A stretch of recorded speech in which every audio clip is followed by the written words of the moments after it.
shouts above the wail of the siren. As if in answer, the siren cuts out again.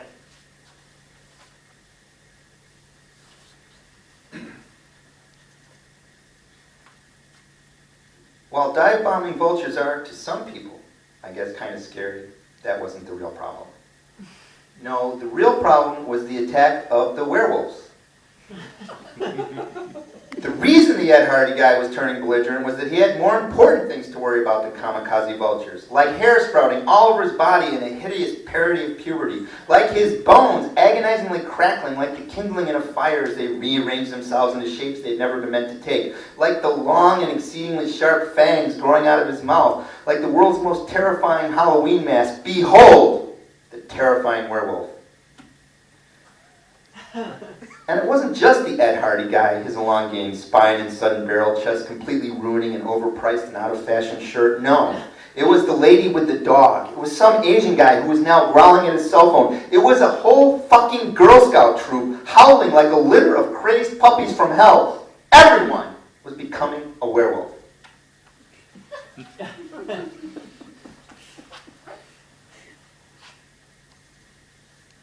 But just then, strangely enough, they all turned back into humans. Some with more issues and emotional immaturity than others, but humans nonetheless. The vultures continued to descend, the sky turning black with them, the sunshine fading in and out behind the growing shadows of their wings. What the hell is going on, the Ed Hardy guy repeats, his hands balled into fists and his jaw set as if he's entitled to an answer and someone's going to give it to him. It's what most people refer to as the rapture, I say, only not exactly the way everyone thinks. What's that supposed to mean, says the woman with the pooch, her Napoleon Terrier barking in her arms like an annoying toy. It doesn't matter what it means, I say. Nothing matters anymore. You're one of them, aren't you? The old guy says to me, soft and low, like a secret. Had the siren still been wailing, no one else but me would have heard the question, but the Ed Hardy guy is standing close by and catches it. One of who, he says. No. Wait, no, that's not what happened. All right. Here's what really happened in the park, okay? What happened is some kind of weird kind of hyperkinetic mental psychosis. It's like the souls of the normal people and the souls of the vulture were transmigrating somehow.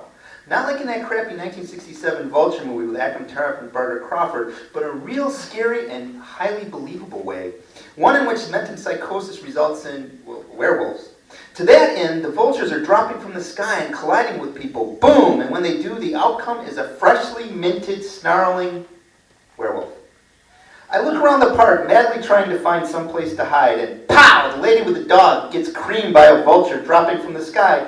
And in a nice touch, their dog similarly gets hit, except by a tiny fledgling vulture still with its pin feathers.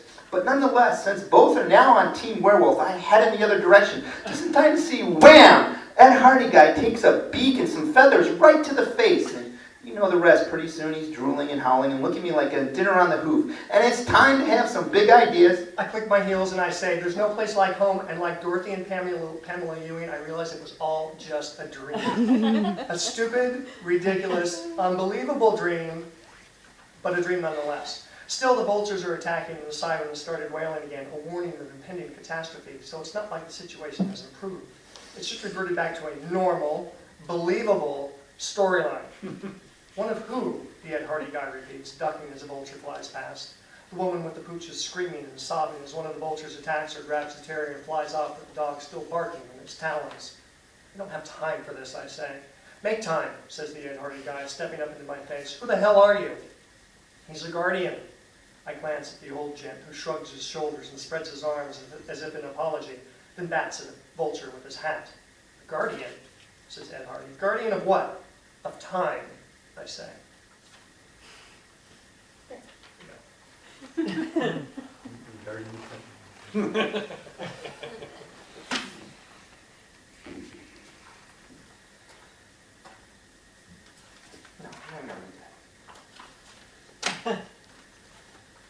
One of the last vestiges of a mind trapped in something it cannot comprehend. Or perhaps the desperate evasion of a pathetic existence. Or the realization that one is in a battle in which one may be clearly overmatched. Is the fleeing to the safe and warm embrace of complete and total delusion. And while some small, shrill, uncourageous, uncreative, and quite frankly absurd Part of myself wanted so desperately to believe in that delusion. Alas, it was not to be. Perhaps my mind lacks the ability to register that the Girl Scout troop is in fact now a snarling, snapping pack of mini werewolves, hungrily devouring screaming people and crashed vultures with equal aplomb, shoes, wristwatches, and black feathers being tossed about with abandon. Perhaps my mind lacks the capacity to register that the lady with the yapping dog now could be a dead ringer for Julia Pastrana and has released her understandably confused pooch to instead batten upon the neck of a hapless young man wearing the unlikely combination of a lime green terry cloth shirt, tan garter pants, and white espadrilles. Most importantly, perhaps my mind lacks the courage to register that the Ed Hardy guy is now about 7 furry feet of ravening, slavering, maniacal fury, looking at me in that moment that seems to go on forever. That moment where the rabbit and the fox, the pigeon and the kestrel, the gazelle and the lioness lock eyes, hunter and hunted, prey and predator, acknowledge each other's existence in that long last moment before the chase and the pounce and the squeal abruptly cut off and the blood and the rending of flesh takes place. That moment is now. My gaze shifts to the old gent who is watching these developments with great interest.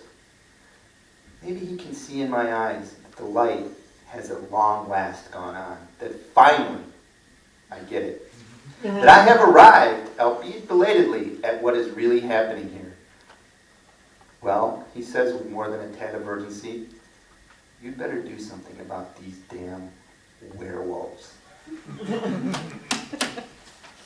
Okay, werewolves. Werewolves, I say. You want me to do something about the werewolves? Okay, fine, I'll do something about the fucking werewolves. For the first time I noticed the old guy is wearing a name tag from Burger King. The ones worn by no-talent hacks fated to spend the rest of their days saying, "May I take your order, or do you want fries with that?" The letters on his name tag spell out what I presume is his last name. Either that or his parents were hippies, or hillbillies. It says Breedlove. I glance around and I see everyone else in the park is either being devoured by werewolves, morphing into werewolves, or have already become werewolves. The only ones left unaffected are me and Breedlove. And he doesn't look nearly as calm as he did a few moments before. Maybe that's because the sparrow-sized hornets he mentioned earlier have returned, rising up in a black buzzing swarm above the Palace of Fine Arts. Or maybe it's because several boils have erupted on his forehead and neck, oozing pus, squirming with flesh, eating worms that have already begun to live up to their billing. Or maybe it's because all of these werewolves he wants me to do something about are suddenly, inexplicably, single-mindedly converging on him. Oh, and the vultures? We can't forget about them. The sky is filled with vultures, hundreds of them, diving and swooping, screeching and clawing, all of them hungry and hankering for some Breedlove meat. Breedlove glances at me, a look of terror on his face and a scream erupting from his lips as the flesh-eating worms discovered the soft meat of his left eyeball. A dark stain spreads across the crotch of his docker's khakis, which are floods, by the way. Then the vultures and the hornets and the werewolves all descend upon him, drawn to him like piranha to a drowning cow. From my back pocket, I remove the anti-stupid story elements remote control, the one I'd completely forgotten about, and I pointed at Breedlove, at the Breedlove smorgasbord, and I pressed the single red button.